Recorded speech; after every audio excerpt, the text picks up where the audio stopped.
to the Tinashe Mugabe podcast, where we are looking at different topics that are related to our social settings. So today, I'm so happy to be looking at another deep and serious topic, which is called early child marriages. And it has now become a pandemic in as far as its effects and impact is concerned in many different family setups, in many communities, schools, and wherever you are. You have actually witnessed an issue. And I believe that each and every family has got an issue regarding early child marriages. Adventure, you were also born after an early child marriage. But despite all that, let's now look into it and see how best we can address this issue. And I'm so thrilled to be joined by two voices coming from different communities, or should I say different companies. We have our learned lawyer, advocate Trust Mahanda. Thank you so much for coming. Thanks, Tinashe. All right, and we also have Sandra, our revered social worker. Thank you so much for coming, Sandra. Thank you. Yes, so you're all welcome, and please feel free to teach us or to teach us about this topic, early child marriages. So we are not only going to look at early child marriages as a problem, in our society, but we're also going to see how best we can advocate for a change and the better approaches in as far as this topic is concerned, because it has affected our young people. And by the way, these young people are the backbone to our economy. That they are the future of Zimbabwe. So definitely this issue needs to be given a deeper attention. So I'm going to start with maybe by posing one question to Mr. Mahanda. Yes, probably before we go deeper, let's now look at the definitions. What do we mean? How do you understand child marriages? Or what light should you shed in as far as this topic, child marriages, is concerned from a legal perspective? Yes, Tinashe. That is what they call child marriages, yes. Yes. But we start from the definition of what a child is. Okay. Or a young child. Okay. A child is anybody, a boy or a girl who is below 18. Okay. In Zimbabwe, that's a child. So anybody who is below 18 is a child. That definition comes from even the Constitution itself, but the Constitution raises the issue of age by which somebody can found a family or can be married. That's 18 years. So anybody who goes into a so-called child marriage actually goes into a marriage with a child who is below 18. So basically, that's basically it, because the age of consent is now 18 in terms of the 2013 Constitution of Zimbabwe. Yes, so that's the age of majority. And the age of consent is 18. It's 18. So anything less than that is a child marriage and unlawful. And unlawful. Yes. All right. What is the difference between between the age of consent and there's 16. 16 is the age of what? Is that's the age of what? 16 and 18. They used to call it the age of consent before the law changed. Okay. You could consent to sex if you were 16 years and above. But now you cannot consent to sex if you are 16, or consent to marriage if you are 16. Okay. 16 has been upgraded to 18, the age of consent for purposes of marriage. All right. Yes. All right. That's wonderful. Maybe coming over to you, Ma'am Sandra, do you have anything to add in as far as understanding the definition is concerned? No, I think it's very clear. Okay. That's the age of a boy or a girl. Under 18, that's a child. And child marriage, we are talking of, at times it's formal and it's informal. It depends with either the parents agree to it or it's just the children who are playing around. And then, pregnancy happens. Then it becomes a marriage. Okay. So from your own understanding as a person who is on the field, to what extent is this early child marriage has been witnessed, in our Zimbabwean setting? It's massive. It's massive, especially the ghetto setup. It's a challenge, and even in rural areas, mostly it's more on the poverty side. What we have gathered, we've seen that due to poverty, the parents are bound to sell their children because of supplements so that they can help themselves.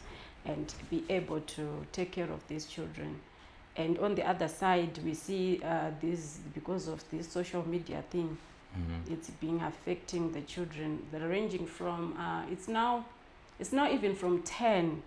It's so amazing. It's now even from 10 years. We are witnessing children getting pregnant at 10, at 11, even at 9.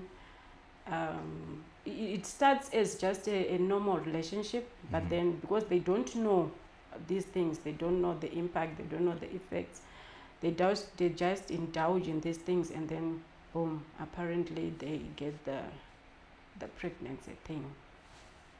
Okay. Yeah. No, maybe just a follow-up question. You're saying the parents are selling their children. Yes. Can you expand on that? Like, is it like they're accepting lobola for the young kids, or they're selling? How is this happening? Okay, in most cases, let's say in rural areas, we say the family of that they have too much.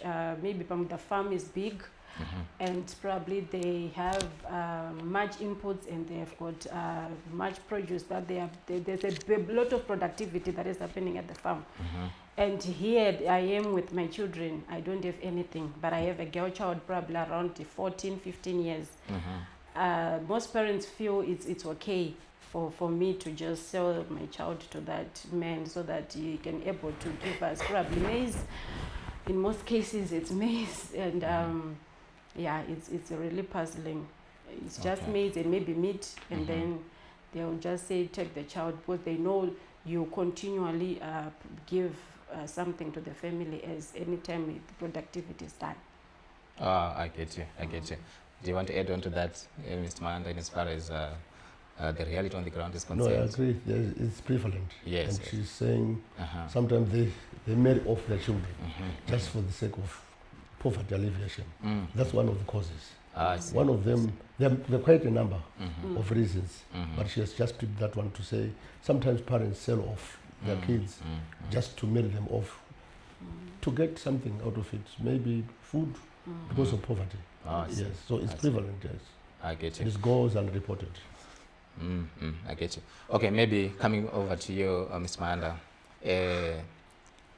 looking at how now we're going to look at how the Zimbabwean law has evolved in as far as addressing this issue is concerned.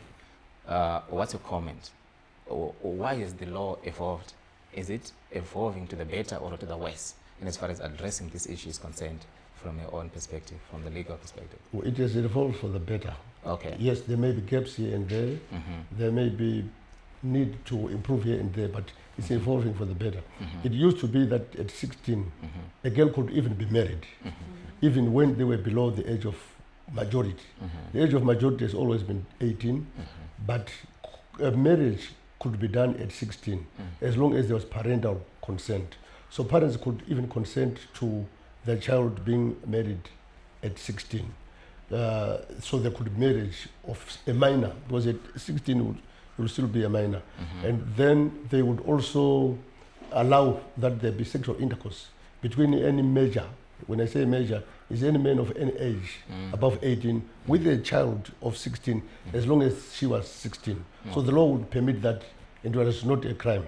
But to do it with a child who was below 16, they would call it statutory rape. So now, if you sleep with a child who is below 18, that is now statutory rape. So they've simply increased the age of consent of the young child to become a major at 18. So the law has evolved very well. Okay. And the reasons were many for the law to evolve. Because child marriages, as she has indicated, you know, it has got many consequences. Sometimes she doesn't have enough physiological makeup to carry the pregnancy. Then they will drop out of school and things. I think she will explain more from the social side. But there were many disadvantages, especially to the girl child, for being married off at 16. So the law has evolved. And the evolution of the law has been because of so many things that happened. There has been some, I will call them girls, who went to court, to the constitutional court, to seek that there be a declaration that a law that allows marriage of somebody below 18 is unconstitutional. And that law was struck down as unconstitutional. And then the constitution was then was then upheld. Okay. And the president made a law also to say marriage can be above anything above 18. So yes, it is very welcome, and the law has evolved. Okay. And also it has evolved to the extent that statutory rape, as I've said, it has increased the bar from 16 to 18. It's now statutory rape. Yes. And any other is now statutory rape. So anybody who is above 12, I think, to say 8 or to below 18, 18, yes. it can be statutory rape. But anybody who is below 12 and below, that is actually rape, even with the so-called consent. You get what I'm saying? Yes, yes. Because you can consent to sex if you are of the age that you can consent. Yes, yes. But you may not even be said to consent if you are below the age of consent. Okay. So 12 is even is below the age of consent. So anything you do with a girl of 12 and below is rape. Okay. It's not even statutory rape. Anything above that to below 18, it is statutory rape. So the law has evolved to look after the vulnerable girl children. So it is for the better. Okay. The issue is now about how do they implement it, how do they enforce it to galvanize the protection. But the law has evolved very well. Wonderful. Well needed. Thank you so much, Mr. Mahanda. Maybe over to you, ma'am. Looking at what Mr. Mahanda has just said, you are on the ground usually. Is there anything that you can add as far as addressing these issues are concerned? Is the law doing justice to it? Or there seem to be a lot of gaps that needs to be addressed? Yeah, we may say there's a bit of gaps, but it's mainly on the children's side. Okay. Because some of these children, I don't know, because of fear, because of what, they tend to cook stories, especially when you go to the courts. Okay. And then you then realize that she was actually not telling the truth about certain age, especially on the age side. So they come to the department and then we investigate. In most cases, we do what we call a medical check on the age. Okay. Estimate age, try to estimate their ages if they don't have the birth certificate with them. Okay. So apparently when you ask them, they will be telling you, I'm 16, I'm 17, I'm 18. And then when you're on the ground now, you then realize with the children, they're actually lying, not telling the truth actually. Okay. So I think it's a gap on that side, because the law will have no choice but probably to just deal with the issue on the ground depending on the facts that are on the ground. Not really looking at the effects that is going to have on the child, the impact. So no matter the age, no matter the consent, I think children are they just not need to indulge or to be involved in these things. Especially if the man is older, say 40 years, and then having a relationship, they so call it. They call it, we are having a relationship with my 40-year-old, yet they are 13, they are 14. And because of big body as well, these girls, I don't know, is it food or what? These children, they are growing so big. And when you look at her, probably these men, they are enticed as well. They think, yeah, she's above 18. And even if she says she's 18, you definitely fall for it because they are growing big. But I think the law is trying, because the facts will be put on the table. You say, let's have the birth certificate. And then I think from there, that the law will take its course. I see. So are you trying to say that should men ask for birth certificates or IDs before they indulge? I think the men are naive in some sort, sorry for that. Because when you're talking to someone, you can actually see and tell that this person is she mature or she's just too young.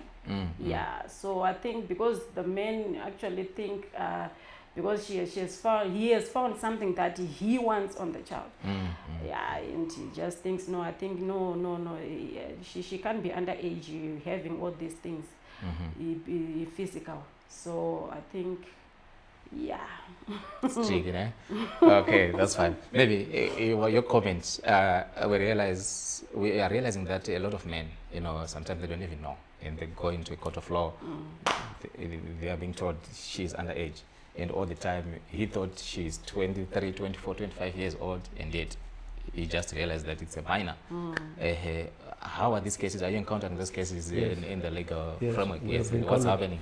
Yes, I think the law has stated what they call reasonable belief or reasonable cause. Okay. To say, if you sleep with a girl without knowing that she was below the age of consent, you must have certain things that you relied on to cause you to believe that she was of the age of consent. Okay. So the law has tried to enumerate what it may think to be reasonable belief. Okay. For example, she has said, maybe let's say you are going out with a girl who is doing Form 4. Yes.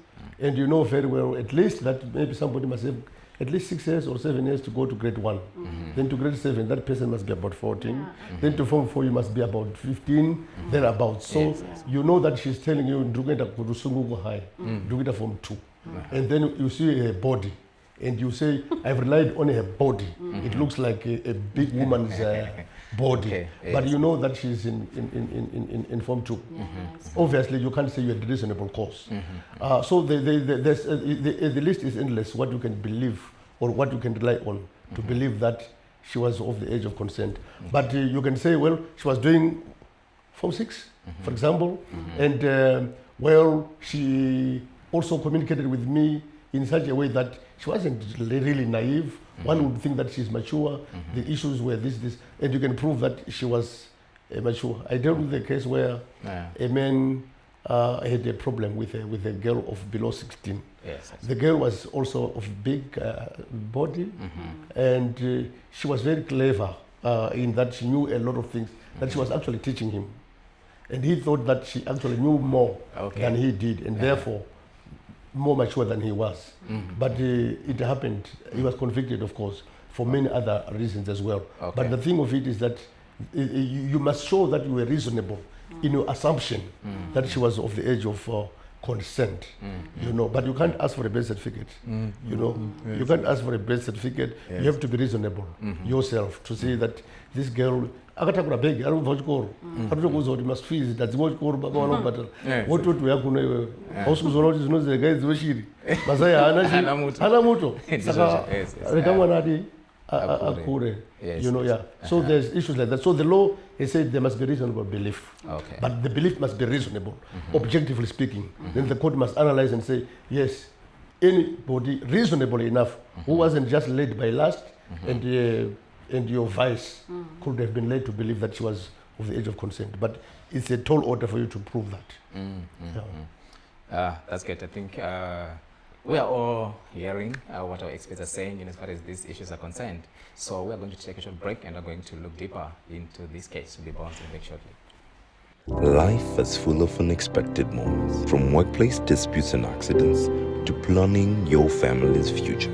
With Dove's Legal Aid, you get professional legal support from as little as $5. We cover labor matters, accident claims, bail assistance, and even help you draft your will and legal documents. Protect your rights, secure your legacy, and give your family peace of mind. Join Dove's Legal Aid today.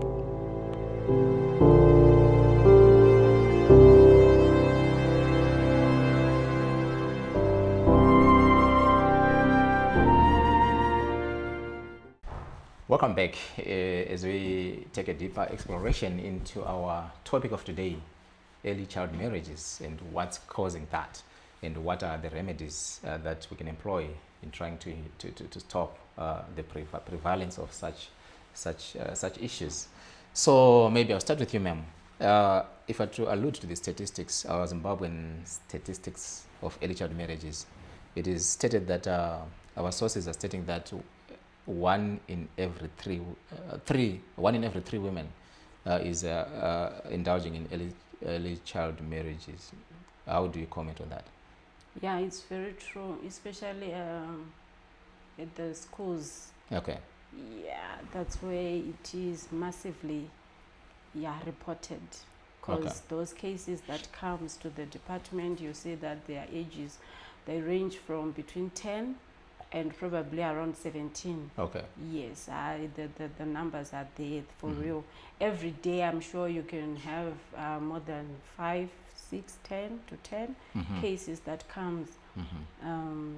Whether they just indulged, where the law will give Section 70, or it was a consensual, maybe two teenagers, maybe the girl was 15 and the boy probably 17, Okay. and then they have sexual intercourse. Mhm. Luckily, maybe some will not fall pregnant, but in most cases, pregnancy will avail at that age. Mhm. And problem then now starts. So it will be like, okay, the relatives of from the girl child side, they will think, so what is it going to be like?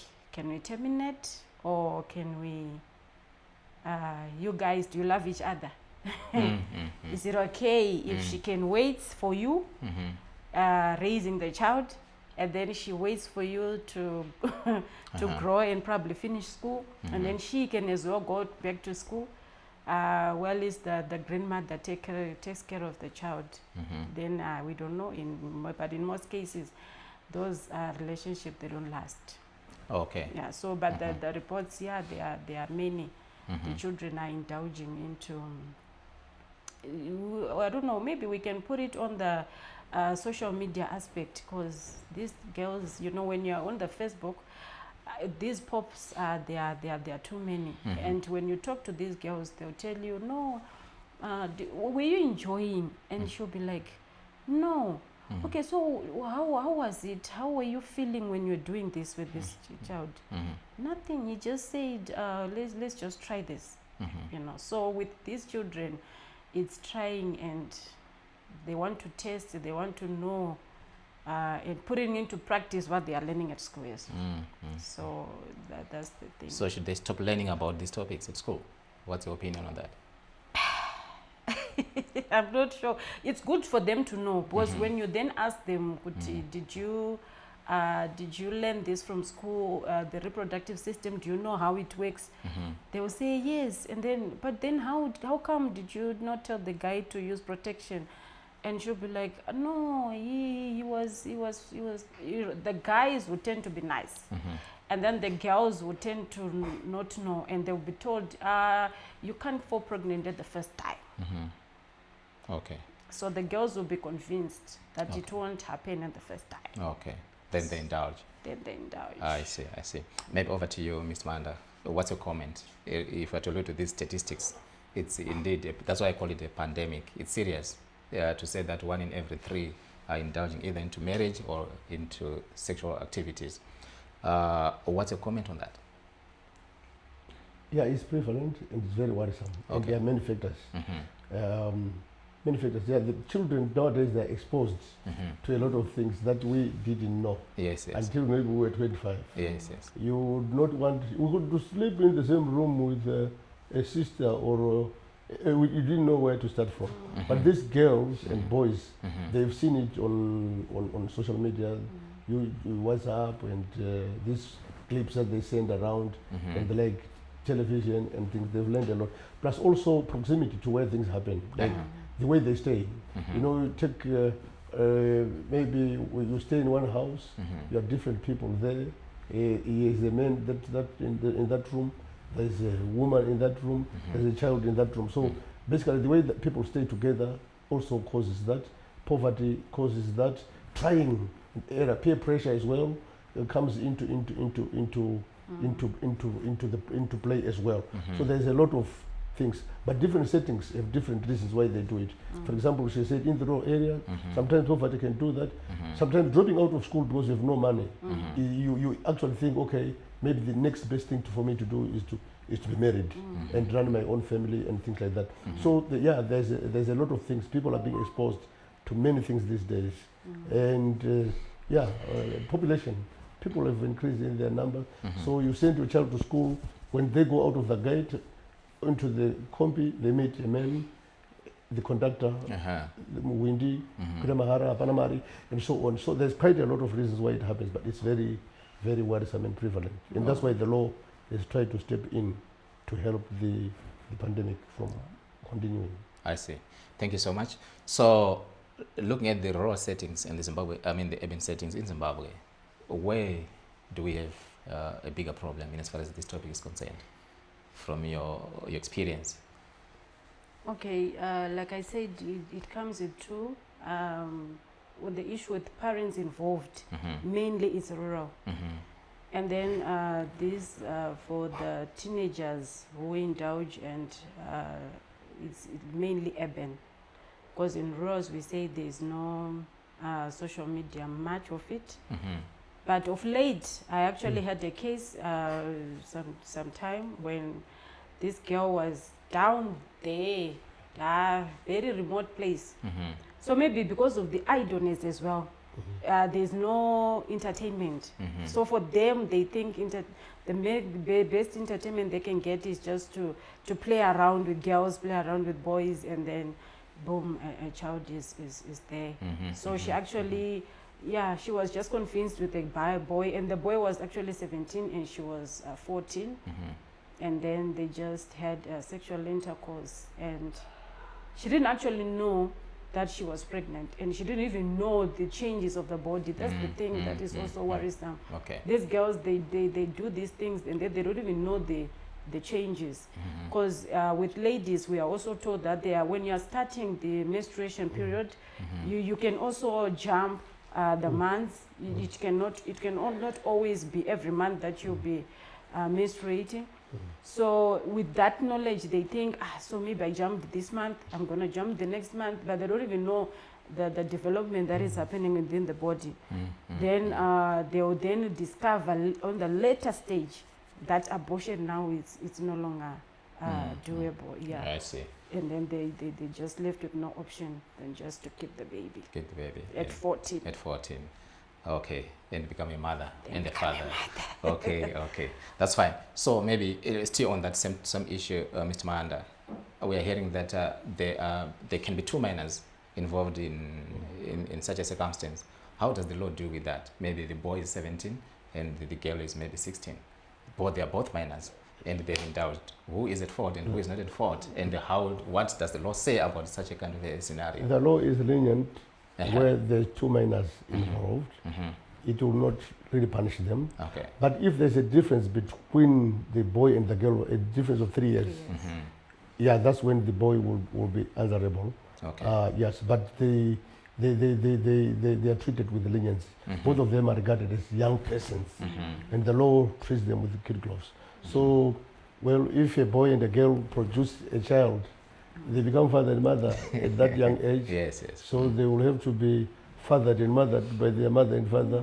While they are mothering and fathering their other child as well. So the law doesn't really punish them as it does for this one to say it's statutory rape. No, it can only punish if there's a difference of 3 years in between them, but still with kid gloves, because it thinks they are still in need of care. Their children in need of care. Yes. That's great. So we have also witnessed quite a number of cases whereby there's a lot of early child marriages, even on the closure DNA show. Most of the cases we handle, we realize that the mother was a minor and the father was older, even vice versa. So what is really causing that? What do you think are the major perpetrators of such behaviors, apart from poverty and these other issues that I've mentioned? What could be the major culprits in as far as this issue is concerned? Okay, I think it's experimenting with these kids. Most of them, they just need to experiment, just to have exposure of, okay, so what if I do this? Okay, so what if I try this? They just want to get an upper hand of exactly, okay, so if I do this, what's going to happen? What's the worst? What's the worst? So to them, they think they actually have lived it all, these girls and these young children actually. So I don't know. I don't know how we can try to intervene for them, but I'm sure we can try to use the campaign awarenesses. We were actually advocating that at every school, be it urban, rural, there should be a social worker there. Because these children, they need someone to talk to, and they don't even know the development of their bodies. Because they need to be taught that when you develop these things, when you see an orange in the tree, you can't say, I need to take that orange when it's not ripened yet. So you have to wait for it. So that's the thing. These children, they need to be taught that you need to wait. Even if you see the orange is yellowing, but inside is not yet ripe. So they need to be taught. And being advocated for campaign awarenesses in schools. It needs to start at schools, so that these children, they really know the repercussions of their actions. So who is at fault generally for such behaviors? Because there seem to be, the law is there and it's being enforced, but there seem to be great discrepancy between the law. I think the law is there in isolation, but the activities that are happening on the other side. I think if a law was a law and was being implemented effectively, surely the better part of the masculine community is we're supposed to be in jail right now. But we see they are not even in jail, and the law is there, and there is no deeper enforcement in as far as the law is concerned in trying to address this. Who is to blame? Is it the parent, the community, the law itself? I don't know. What's your comment on that, Ms. Maya? There are many reasons. Yes. Apportioning blame at this stage will make things kind of worse. But you may just do a bit of troubleshooting of some sort to see where things can be. We can start from home as well. Child begins at home. Maybe if the parents could sit down with the kids and monitor them and not just release them. You know, you can't allow your child to come back at 9 p.m. and you don't know where they were during the whole day. Maybe you are staying in Bulawayo and your child is staying in Mashingo. You don't know who is spending the day with your child. If you were staying with them, you could see when they come from school to say, okay, I think there's a change that's taking place in my child, maybe psychologically or whatever, everything. You can also then troubleshoot and see where the problem is. If you sit down with your children, tell them how to behave and things, you can also help them. So I can say maybe parents, they also bear a bit of duty to help their kids to grow in a moral way and to teach them not to indulge in certain things. And then at the school as well, if the education that they get is such that it teaches them morals as well, besides biology. Because you are taught this is how you protect yourself from HIV, use this condom and things like that, but they don't tell them to abstain. There's a moral issue to say don't even indulge. Now they are told that if you want to indulge, do this. So they are kind of facilitated and capacitated without being discouraged from doing it. You know, and then exposure. You know, you give your child a phone and they have access to all the internet you want, and they are in the other room at 12 midnight and they're talking to somebody on Facebook somewhere else. So there's a lot of things that have come in to cause this so-called moral decay. So the law cannot be blamed. The law can only help those that are also helping themselves, because obviously the law cannot come and stop you from sleeping with the men. You know, you have to be the one who restrain yourself from doing that. But the law can deter in a way those that want to do it, like the men who want to abuse the kids, to exploit them sexually. It can deter. But deterrence by the law, without it being inside of you, to be deterred from within, the law doesn't really help. It's just like there's a law, but it is broken because it is broken from inside your heart. If we all would know that this is wrong, morally speaking, I think everybody will treat anyone's daughter as their own daughter, anyone's son as their own son, and be a parent to them. You know, we used to have it when next door, with the whole community. You do not want to do to someone's daughter what you don't want somebody to do to your daughter. So it's a whole morality. I hope people go to hear the word at least. It will help them. So that awareness, people being taught, but some people don't know even it's bad for you to sleep with a girl who is below 18. Those of lack of awareness. The girls also don't know. Could know if I do this, the nose will die, so nose will die, so will die. They're also not aware. So there's a lot of things that need to be done. Kumajere, people must go to jail, but the law must teach them to avoid them going to jail by not doing that in the first place. So yeah, you cannot blame anyone. Society in general is responsible, from the government to the individual to the children themselves. They have to be taught morality and to also learn morality themselves. Yes. How best should we implement that? How best can we teach morality? How best can we inject this moral injection to these kids, seeing that it seems like the parents are failing, the schools are failing? Is there a need to change the curriculum at school? How should we implement all this in trying to curb these problems, especially on the part of the children as they grow? I think like on the boy side, when there's need for stepping the punishment, because you find a 15-year-old boy who has impregnated a 14-year-old girl. The girl child is at stake here, and the boy can continue going to school, while the girl child now is stuck with the pregnancy and the child. So I think it goes both, that these children, the intervention that we can actually give is just for them to know and be taught the repercussions. And these boys, they need actually they need the probation as well. I think they need to be probated as well, knowing that what you did is wrong.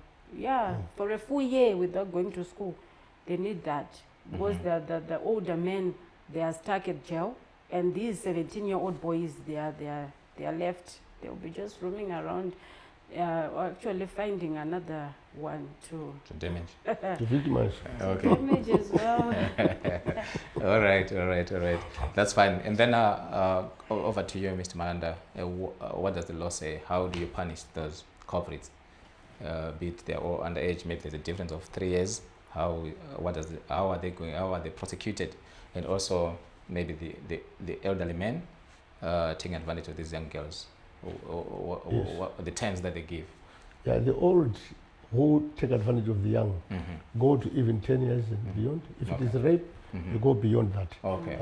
10 years and beyond.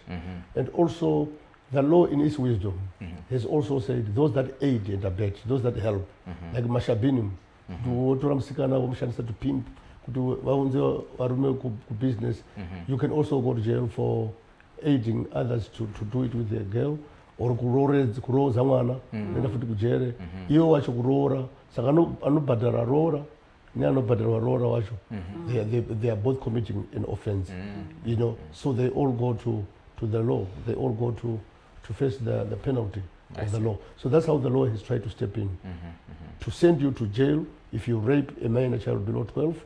Even with her so-called consent, she cannot consent. If it is between 12 and 18, with her consent, it's statutory rape. Yes. So, but without her consent at 18 and below, that's a rape again. Marrying somebody who is below 18, it's unlawful. So the law has stepped into.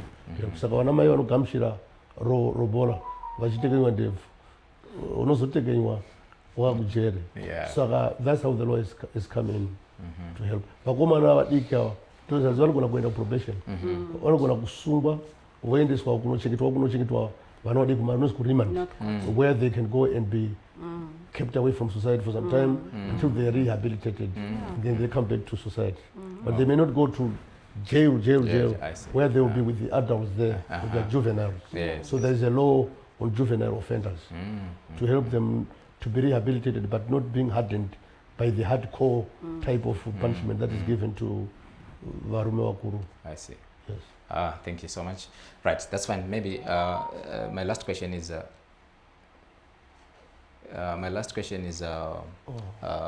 looking at our rural settings, there is we have culture there, societal values and standards, and it has also become normal that young girls and young boys can still marry, start their own homes, and this is prevalent in many societies here in Zimbabwe. And there's this, there are chiefs that are handling those cases. I don't know how they're handling them, or the elderly people in those communities. But it seems like our culture and our standards and values are kind of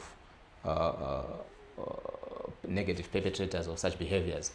And coming over to the urban areas, you realize that there is the law. And the way the urban cases are being treated in Zimbabwe is different from the way these cases are being handled in the rural areas. So it seems like there's an opposition where the rural areas the setting itself is kind of enforcing it. But in the urban areas, they seem to be using a different law in trying to address the very same issues in the same society. What's your comment on that? Maybe I'll start with Mr. Mala. Okay. Yeah, well, we're talking about cultural approach and cultural practices in different settings. But the law is the same. The law applies across the country, the same. So it's the issue of awareness, maybe, and the issue of enforcement that is different. In the rural areas, they may not know that there is a law against that. So they may not really seek its enforcement because of ignorance. But here in the cities, people may be also aware, and then they seek its enforcement. But I think failure to enforce the law depends on the setting. For example, but yet sekuru ndiye ari kutipa chikafu ndiye ari kudii. So those things will happen. So there are many dynamics that cause certain things not to happen or to happen depending on the settings. Yeah, but the law is the same across the board. And in the rural areas, yes, they still have those child marriages. I think more than they have in the cities. Yes. Yeah, because that side they do not know, even some of them, that it's an offense that they are committing. The parents don't know what is an offense. They think it's traditional. And zvakatangawo neculture nekumachechi zvakare. Mune machechi anobvumidza kuti unogona kuroora vakadzi vaviri vanhu vatatu, but uchibvumidzwa kuroora kana mwana but mweya watauraka kuti taura uyo. Zvinoitika izvozvo and things like that. Kutaundi kunoku hakuna zvako zvizhinji zvakadaro zvekuti mweya wadaro, but they always do it nenyaya yekuti mazera avo vari kungosangana nezvakawanda pamafoni apa and things like that. But the law, I think awareness must be brought to the people to be aware, so that there's no disparity between rural and urban insofar as the law is concerned. Murder in rural is murder in town. Rape in rural is rape in town. So culture must not come into it. We know that culture is good, but where it is bad, the law takes care of it as well. We don't throw culture away, but we throw the bad pieces of culture or aspects of culture, and we embrace the good. So where culture is encouraging that vice, that culture is actually unconstitutional. Because the Constitution says anything not consistent with it, whether it is culture, whether it is a conduct, whether it is what, is unconstitutional.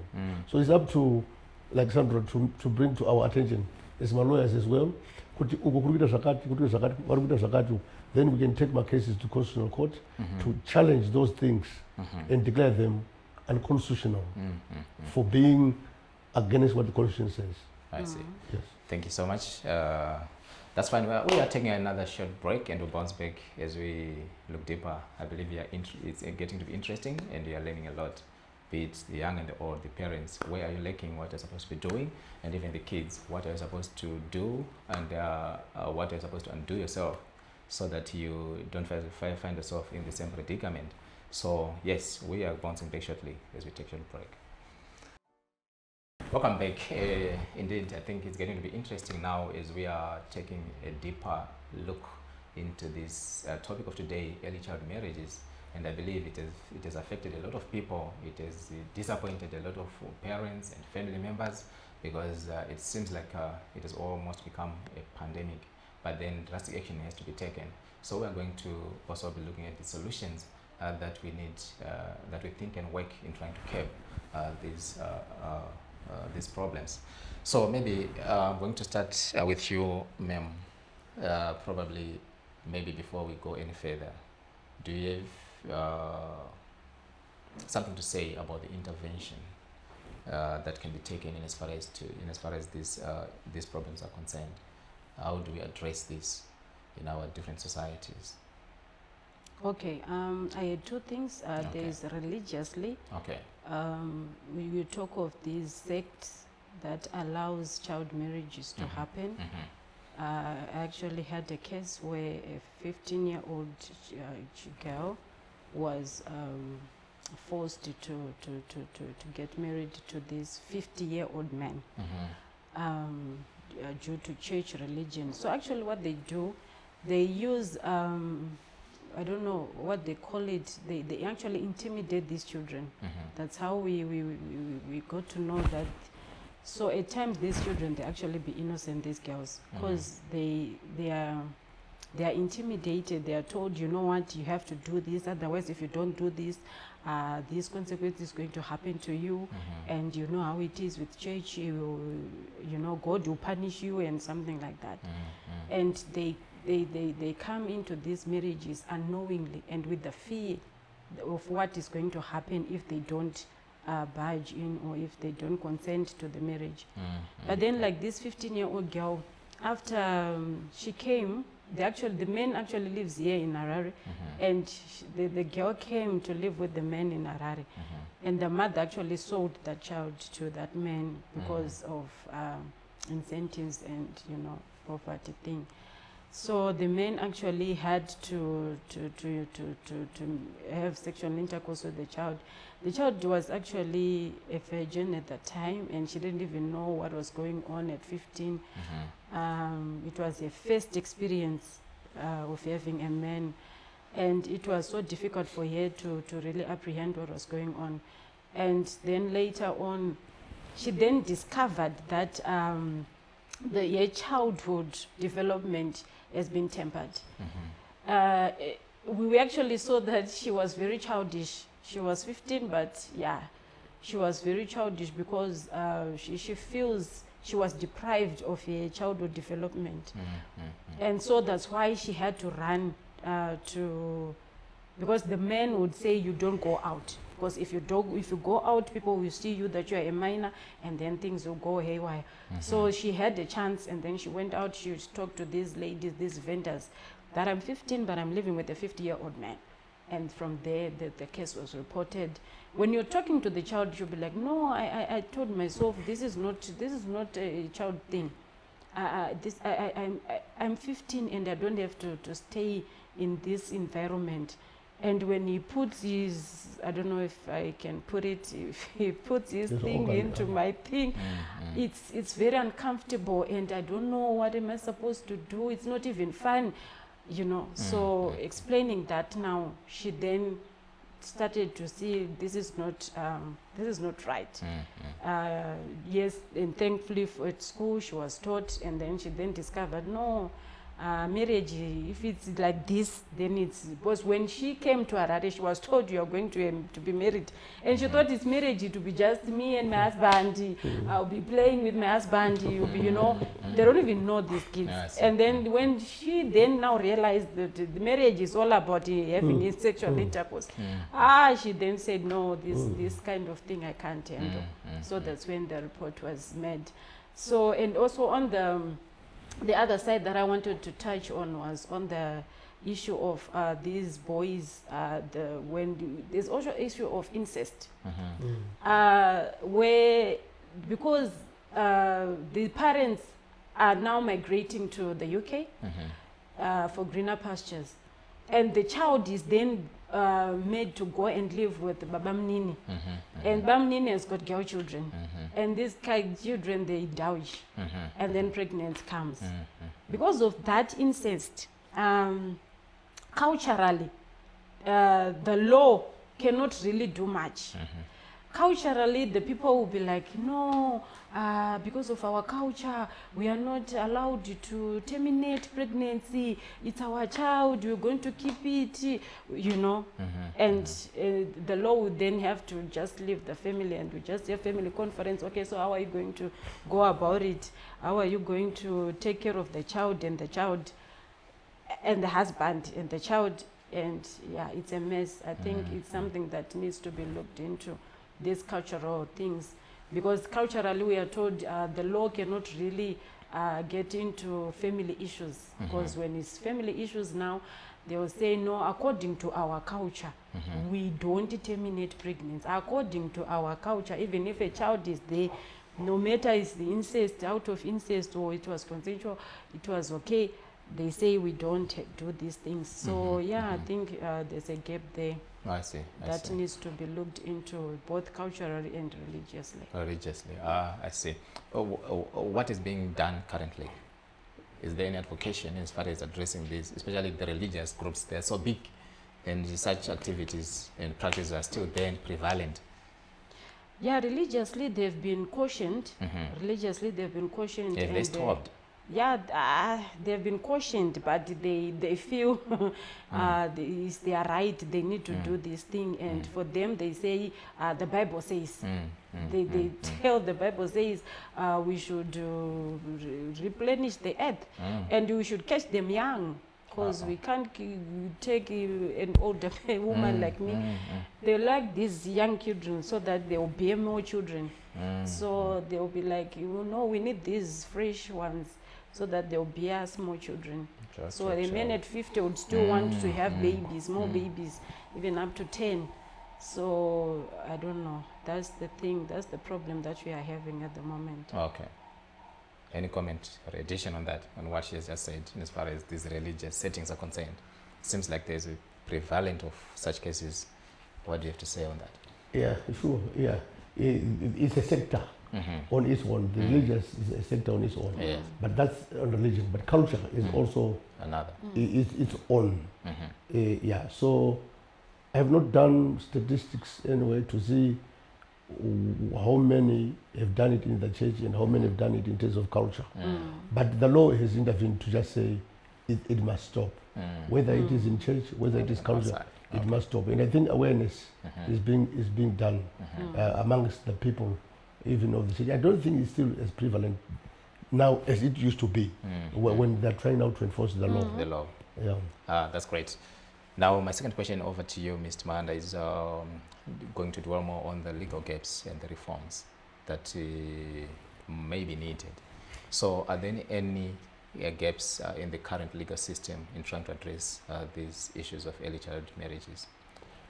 I wouldn't want to say there are gaps in terms of the law.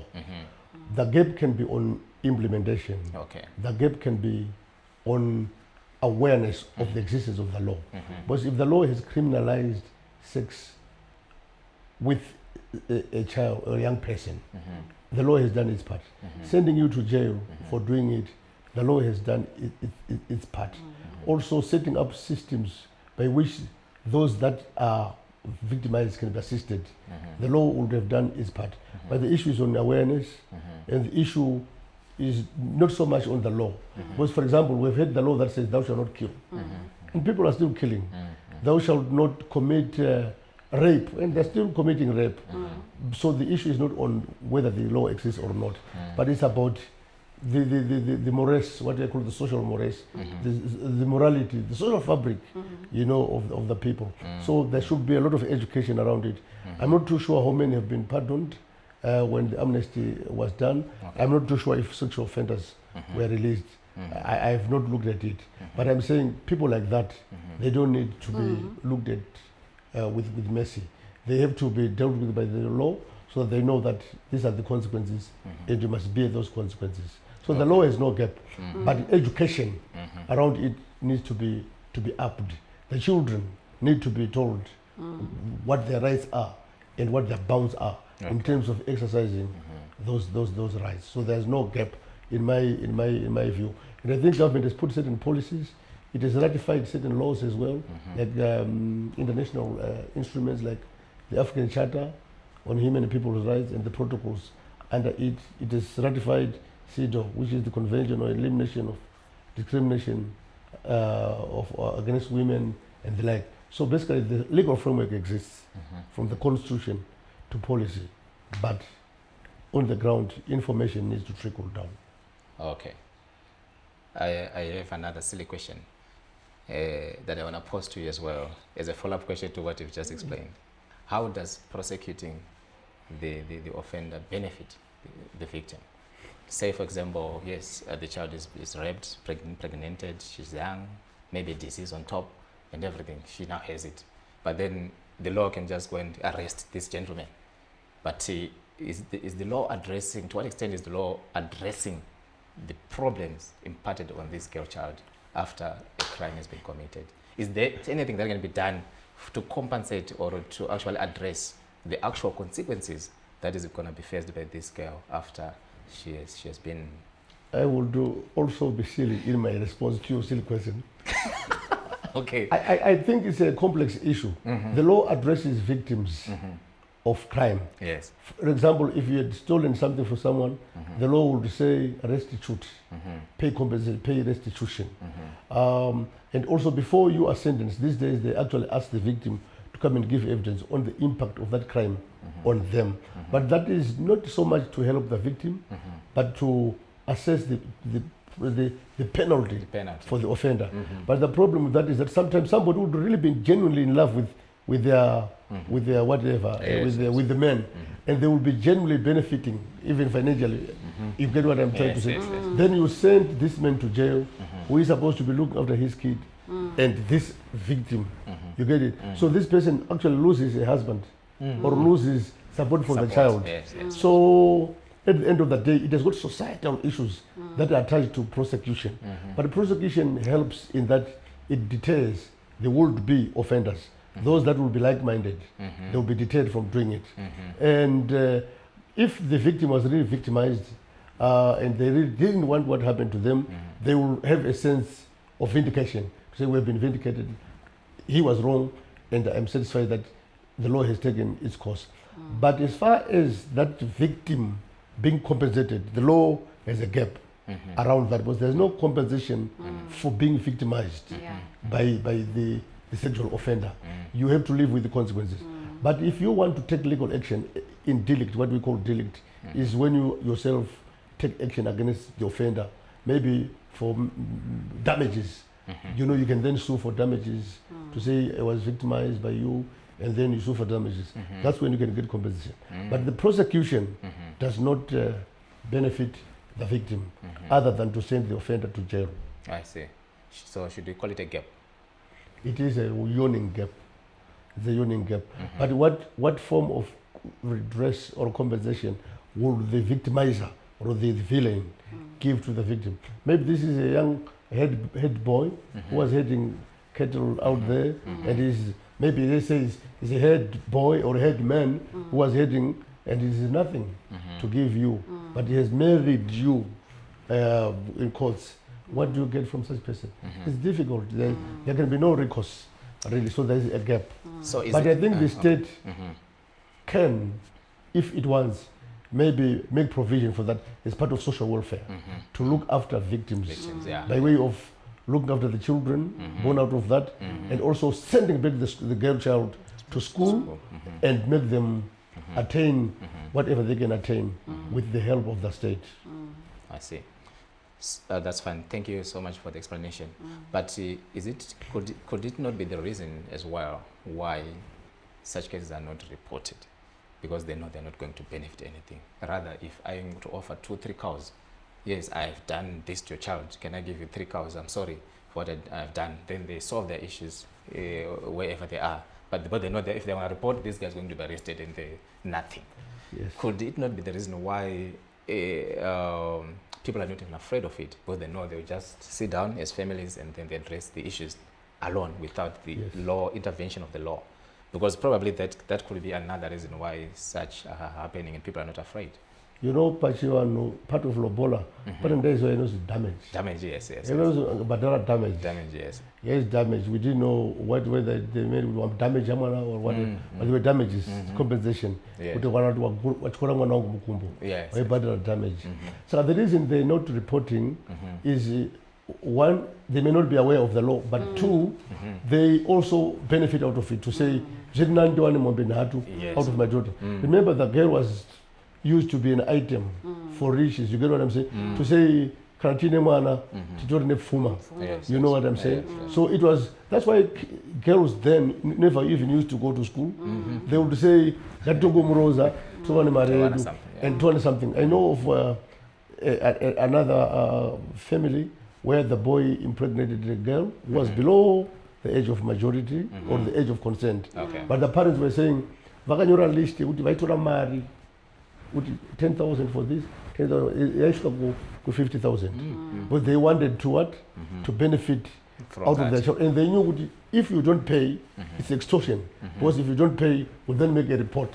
Yekuti wakarepa mwana wedu. Yeah. So the boy was arm twisted to consent to pay that. But that's why they don't report. Because they think they will have to get a benefit out of it and use that as leverage to get paid. To continue siphoning, actually. That's from- right, yeah. I see. I see. No, that's fine. Thank you so much for explaining that. Over to you, ma'am. We have realized that there are a lot of consequences associated with early child marriages. So probably I want you to highlight some of these consequences in depth so that people get to know the repercussions for indulging into early child marriages. Okay. In most cases, that's where you would find these mothers. There are those mothers who are very vulnerable. Those ones who they are in their closet.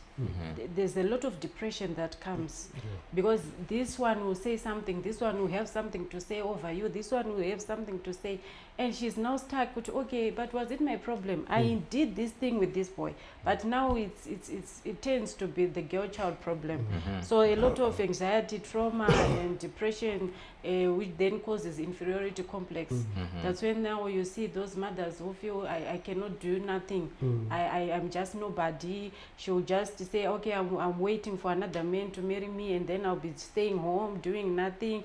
And few would then think of going back to school because there's school dropout. Imagine a 14-year-old who is pregnant. It means that full year of baby term, pregnancy term, she won't be going to school. And then after, for the prenatal, she also will not be going to school, which means it's a 2 years gap that she would have missed school. When then she comes back to school, there's a lot of discrimination and labeling. So it really affects these children so much that it needs to be, I think the awareness can actually help, because that's the only thing, because we are talking of social, and social we're talking of society, and the society are the communities, and the community as the people. So when you're living in a society, it means you need to deal with these things societal. And dealing with these things, it means talking to people and creating, building relationship with people and make them know and aware of these things. Okay. So we as social workers, when we come in, so that we need to educate them and tell them the repercussions. These children, they need to be taught the repercussions of these things. Otherwise, if they are not being continuously being taught, they continue to indulge, and these repercussions will always come. I see. I like the point whereby you said every institution whereby there's kids, there has to be a social worker present for them to actually hear the children's side of the story. So I think it's actually necessary, and maybe probably a change of the curriculum, so that they're not only taught biology, but there has to be something to be added to that, so that people, they get to know the morality, that is expected of them in as far as their behavior is concerned. Yes. That's another contribution that is also very, very paramount. So now, as we are coming to a close, Mr. Manda, I want you to put you in a position whereby you are now the person who is going to write or rewrite the laws of Zimbabwe. What would you say about this topic that we're having today, in as far as changing behaviors and addressing this whole issue is concerned? What would you say if you were given the opportunity to change the laws today? What were you going to say? I will not change, I will strengthen. Okay. Yeah, I would try to redefine what I would call duty bearers. Okay. To say that, supposing you notice that your next door, your neighbor there, is married to a young child, what should be your duty? You should be your brother's keeper. So I would try to say any person would have a right to whistleblow. Even if it is anonymous, whistleblow, so that society is protected. To say, make a report to the police so that that person can be helped. They did that in the domestic violence Act, where they would even put a duty on anybody to take somebody to court for the protection of anybody who is vulnerable, who cannot help themselves. Like in this case, a minor child cannot help herself because of she's subjugated. Marriage, in a way, not normally, not necessarily. It's a place where there's subjugation, there's subjection. Going back also to religion, to say the woman must be below the man, and the man must be like this until the man becomes a Goliath in the home, and the woman, let alone being a young child, that is automatically a child by virtue of age, between age difference. You know, so you need some people to be empowered to make reports against such things, and that they are protected if they make a report, and that when a report is made, the child also will be protected by being taken away from that to be at a place of care where they are really protected and still live a normal life. You know, because so the law, I think, is fine, but it needs strengthening by even creating awareness, advocacy, and things like that, and creating safety nets and so on for those that are in the victim arena. Yeah. What about the culprits? The culprits, I wouldn't. The punishment. I wouldn't. I think they must stay there for a long time. They must be excluded from society until they are so old that when they come back, their organs are not functioning by age. Will they stop? I think they will stop. They'll stop. Eventually. They will stop. Eventually, they will stop. That's what they tell me. Yeah. But Okay. yeah, I think Prolonged castration. The punishment has to be stiff. To be stiff, yes. To be so deterrent. Oh, I see. Yeah, and no bail Yeah. for people must like be that. You allowed. must say they must not be given bail. I'm a lawyer and a human rights lawyer too. Yes, But yes. when you're a human rights lawyer, you don't protect just the villain. Yeah, You yeah. also protect the culprit. vulnerable, The vulnerable, yeah. the victim. Yes, yes. So we yes. balance the two. I But in see. this case, I'm on the side of the victim. All right. Yeah. So punishment must be stiff, and jail term must have no alternative, like any other penalty, like community service or a fine or whatever. No, it must be to exclude you from society for a I see. while. I see. Yes. That's fine. Thank you so much for that. Ma'am, over to you again. We've seen that a lot of children, and this is apparent and crystal clear, that they are indulging in sex at a very tender age, say 9, 10, 11, Yes. due to the hormones, and due to a lot of exposures and everything that's happening. I think they now know everything, even better than the older people, That's right. They and as know. far as this topic is concerned. What do you think should be done in trying to make sure that this knowledge is not going to betray them in the near future, in as far as early child marriages are concerned? Because their knowledge that they have is then now leading them into early child marriages. What do you think should be done about that? And also look at it, we are talking about 18 years, and they are 9, 10 years, they're already into it. And the law is way up at 18. How then do we marry the two? What should be done? Because already they are saying it's too late for me to start indulging at 18. I wanted it at 15. I wanted it at 16. I wanted it at 17. I can't wait. I can't wait for 18. You see, so they're saying it's more like you are depriving them of the things that you parents are enjoying. Yes. So how what's your opinion on that? How do you take it? Okay, there's also need for the parents also to receive what you call positive parenting. Okay. These parents, they also need to be taught as well. When we're talking of awareness, we are not talking of the children only, even the parents as well. Because there are times where a child will tell you children are now getting into child labor due to this poverty thing, and they feel I need to take part into this situation that we have at home. Or maybe the parents are passed, or maybe they went to the UK, and this child now has to look after the other siblings. And then she feels, I need to take care of these children. And what other ways can she do to make sure that the other siblings are still going to school? So you'd find at 15, at 16, she will stop going to school. And what do you expect from that child? She'll actually go into these bars and and indulge in these things, and then getting money and be getting paid. So that child exploitation is now rising up and each day in child labor, because they feel they have that obliged to do taking care of the siblings. So that's another issue that needs to be looked into as well, because the children, they feel I need to take part because I love my siblings, and I cannot watch my siblings not going to school. At least me, I'm 15, I'm 16 years old, I can take care of myself. I can find a man and give me money, and then I'll buy sadza, I'll buy food for the other siblings.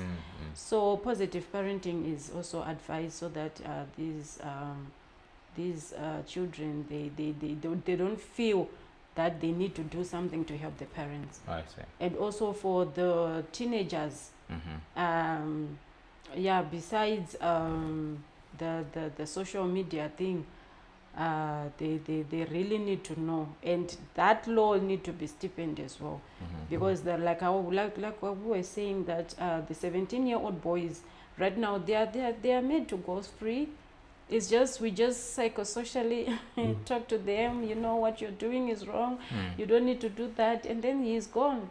He's going back to the society. Yet the girl child now is left with the baby, and you know, the nursing, the scars for giving birth and all.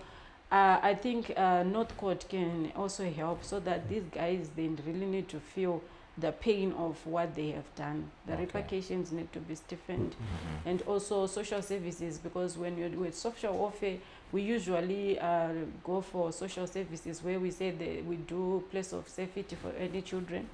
Like on that case, you're putting a girl child and 15 or 14 years, and the parents will be like, okay, so mwanacho tomisa kupi. So then we will say, okay, give us the child, tomisa ku place of safety, as the mother will go back to school, so that she finishes school and be someone, rather for her to just nurse the baby, yet she doesn't have knowledge of even how to even take care of that child. I see. But you agree with me that the children are not going to stop indulging? They are not going to wait for 18. Are they really going to wait for 18 years? Yeah, with the rate that is there, I don't think they're going to stop. But probably with that steepening of enforcement, I'm sure they will think twice. The discrimination, will it be really necessary for me to do this? So I think if awareness is made and the enforcement is stiffened, I think they'll decide to stop in a way. Okay, that's fine. Over to you, Mr. Wanda. Your comment on that? On Are the children going to stop indulging? It is 12, 13, 14, 15. They will never stop. They will never stop. They will increase. They will increase. That I can assure you. Yes. Especially with the rights that they now have. Maybe we're still okay in Africa. Go to Europe, the first world countries. Yes. Where they will tell you that if you just raise your voice against your child, they can call 99 or 911 or 911. And then they will be taken away from you. They can even tell you that I will be taken away from you. There's no way you can stop it. You can't stop it. In fact, I think in South Africa they've also even said children who are even below 18, you can't stop them from indulging because they say it's a right to privacy and dignity. Imagine that. There is a law which says it's a right and to privacy and their dignity. So at the end of the day, and actually distributed, protector classes in schools. You see, helping them, encouraging them. That's right. So they are not going to stop. We are going to stop telling them to stop. I mean, in the way things are happening. Yes. The way things are happening, it's going to be worse and worse and worse. With the social media, they have got their Facebook pages. They talk to strangers you don't know. They meet virtually. You know, they do anything on the phone. Yes. And you are busy snoring, and your daughter is talking to somebody in Venezuela. Yes. Venezuela is Venezuela not far from us? It's far, and we are interested to know what is happening in Venezuela also. But it's very far. It's even called sexting. That's right. Okay. These children, they're doing sexting. And so that by the time they meet, it's done already. It's pregnant. Done already. With all these toys that they're selling. So there's a lot of things. So it won't stop. So it's indeed a pandemic. Yeah, it's a pandemic. That's fine. So it needs strong prayers, I don't know, cleansing and whatnot for us to really address this, because human intervention is actually failing to address that. And No, maybe add more reintegration things and vocationals maybe for these children, so that even if they are at school, they need to be equipped with so much things that they don't have time to actually think of these things. I don't know. The new curriculum should actually add more, instead of maybe subjects, we talk of vocational, make them busy so that when they go home, they are tired and they sleep. I see. Yeah, I think that can actually be another. Doesn't the law now permit for a girl child to come in a maternity uniform to write exams? Or Yeah, for writing exams, but for attending school, they will say she's actually encouraging others to do the same. It's not yet Allowed, okay. yeah, but when she's just writing exams, She just comes and then. they allow you to have a tutor at home, and then for the exam you come. Okay. in maternity? Yes, in maternity and write. Will she pass looking at all the friends and peers around? What are they saying? Their comments and everything. Yeah, Discrimination. It won't work. It won't work. It still not be comfortable. Is there not a way maybe of having a secluded separate area room for them to just come right and disappear without It now comes back to the resources now. that available for them to? But will Yes. it also not come to consequences of early child marriage? You'd say this has got social exclusion, Yes, yes. this has got psychological effect. Yes. So if you take them from a crowd Uh-huh. and isolate them, are you not making them sheep that is black and these are white? Will that also help for their well-being as well? So it's a double-edged sword. If you set them apart from others to protect the others from her, you're actually excluding her from the rest. So, Society. so it's a double-edged sword. Yeah. No, that's very true. No, that's fine. I think we have got quite a lot to say about this topic. Yeah, for and sure. for those viewers who are following us, I believe you're actually seeing that there are a lot of topics that we also need to explore on this same platform. So please highlight on the comments and we will make sure that we will consider your input in as far as this topic is concerned, your comments, your inputs, your criticisms, whatever you feel you want to contribute, please highlight it on the comment. And if you feel you also want to come on the same platform to tackle any topic, you are also invited. But this issue of early child marriages has become a pandemic. Therefore, there is need for us to do a lot from all aspects of life, family setups, the society, the government, anyone who is involved. I think it's our duty to make sure that we safeguard these children. Like I said earlier, these children, they are the future of our nation. So if we ignore these issues, definitely then we are leading the whole country into a dungeon and no more to rise. So we want to encourage each and every one of you to be to participate, and we also want to encourage each and every one of you to give us what you think is ideal as far as tackling these issues are concerned. So I would like to also take this opportunity to thank our guests. Ma'am Sandra, thank you so much for You're the welcome. fruitful contributions that you've actually given us today. Your voices are going to be heard. You were the voices of the voiceless out there. You were the teachers of those who don't have the teachers out there. For You sure. were the instructors, and I don't know, you've done a lot. And the same to you, Mr. Mahanda. You have actually done a lot. We appreciate your contributions. We always want to have that guidance from the legal perspective, Yes, lest we that's find ourselves in dangerous situations. So your contribution has also been paramount. So we also want to continue to invite you so that you continue to teach us the whole curriculum, the whole whatever, what you've learned as far as law is concerned. So we always want to hear that, and you, ma'am, as well. We're also looking forward to have you again on the same platform, My pleasure. tackling, of course, different topics. But as for now, we have come to the end, and thank you so much for following us. Like, subscribe, and also comment. This is Tinashe Mugabe, the DNA man, signing out. Okay. And the probability? Sure. Yeah, the probability, of you, gaining something that is valuable, and as far as raising your kids is concerned, is indeed 99.99%. And by the way, don't neglect these children. Befriend these children of yours. Talk to them about these issues. Do you have a boyfriend?